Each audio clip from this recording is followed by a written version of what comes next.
Imagine waking up tomorrow morning to one of the biggest headlines in human history. Quote, a 40-year-old man claims the angel Gabriel has appeared to him. His name is Muhammad. He says God has chosen him as the final messenger. Within hours, the internet explodes. Some people dismiss him as mentally ill. Others think he's the greatest fraud of the century. A few become convinced that he's telling the truth. Millions are simply curious. Now here's the question I've been thinking about. Not whether Muhammad was a prophet, not whether Islam is true, but something much stranger. If Muhammad had been born in the 21st century instead of the 6th century, what kind of religion would he preach? Personally, I don't think it would look much like the Islam we know today. I think there would still be one God. I think there would still be heaven and hell. I think Muhammad would still call people toward repentance, worship, and accountability. But beyond these core ideas, I think the religion would almost be unrecognizable. Let me explain why. The first thing that would change isn't Muhammad, it's the world. The Muhammad of history was born into tribal Arabia. His society dealt with caravans, tribes, blood feuds, slavery, warfare, inheritance, and idol worship. Those were problems surrounding him every single day. Fast forward 14 centuries. Today's world asks completely different questions. Artificial intelligence, genetic engineering, social media, pornography, climate change, virtual reality, loneliness, depression, consumerism. What does it mean to be human if machines begin thinking? Can artificial intelligence have consciousness? Can we genetically modify our children? Should we create digital copies of ourselves? These are questions that would have sounded like science fiction in the 7th century. If Muhammad appeared today, I don't think he'd spend years discussing problems that disappeared centuries ago. I think he'd address the defining questions of our own civilization. The second thing that changes is who Muhammad would be speaking to. Historically, Muhammad debated pagan Arabs. He argued against idol worship. He defended monotheism. He challenged tribal beliefs. Today, his audience would be completely different. Instead of pagan tribes, he'd find himself debating atheists, Christian apologists, scientists, philosophers, psychologists, artificial intelligence researchers. Imagine Muhammad sitting across from a neuroscientist discussing consciousness. Imagine him debating whether morality requires God. Imagine him answering questions about evolution.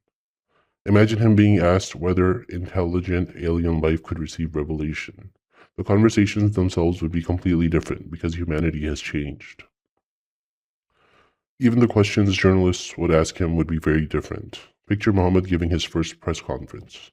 The first question probably wouldn't be, what tribe do you belong to? It would be, what evidence do you have that God spoke to you?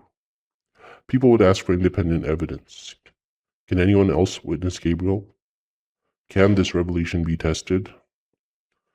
Can miracles be observed publicly? Could your experience have a psychological explanation? Whether you believe Muhammad or not, those are exactly the kinds of questions modern people ask. Our standards of evidence are different. The world has changed. Now let's think about the Quran itself. I don't think it would stop being poetic. I don't think it would stop calling people toward God. But I do think its emphasis would change dramatically. Instead of repeatedly discussing slavery, captives, and tribal disputes, wouldn't we expect chapters discussing the moral dilemmas of our own age?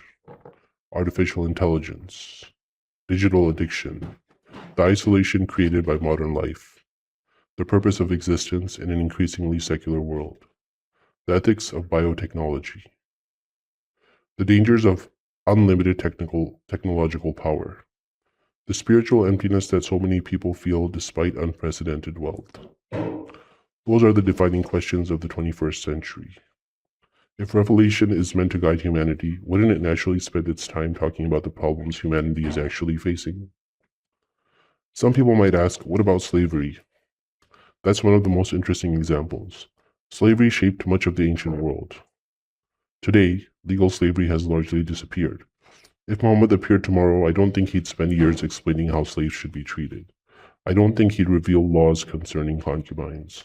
Not because those topics were never historically important, but because they simply aren't the defining moral questions of our civilization anymore. Instead, I imagine him wrestling with technologies capable of reshaping humanity itself. Of course, not everyone will agree with this thought experiment. Some believers would say, God's principles are timeless, the applications change. That's a perfectly reasonable response, but here's why I still find this question fascinating. Even if God's moral principles never change, the questions people ask certainly do. The challenges facing civilization certainly do. Every generation confronts problems previous generations could never have imagined. If Muhammad were preaching today, I simply can't imagine him spending years discussing the exact same issues that dominated 7th century Arabia, while saying almost nothing about artificial intelligence, modern science, digital technology, or the philosophical questions that define our age. The more I thought about this, the more I realized something. This isn't really a video about Muhammad. It's a video about history. History shapes every one of us. It shapes the questions we ask, the problems we try to solve, the conversations we have, the enemies we debate, the ideas we consider obvious. And I don't think prophets, if they exist, would be completely insulated from that reality. I think they would still speak to the people standing in front of them. So here's where I leave you. Imagine Muhammad walking into our world today. The same determination, the same confidence, the same conviction that God had spoken to him, but a completely different civilization. A civilization connected by the internet, driven by science, transformed by technology, filled with religious diversity and philosophical disagreement, unlike anything 7th century Arabia had ever seen. Would his religion really look the same? Or would it become something entirely new? Personally, I think it would still preach one God. It would still speak of heaven and hell. But beyond that, I think the religion itself would evolve to meet the problems of our own age.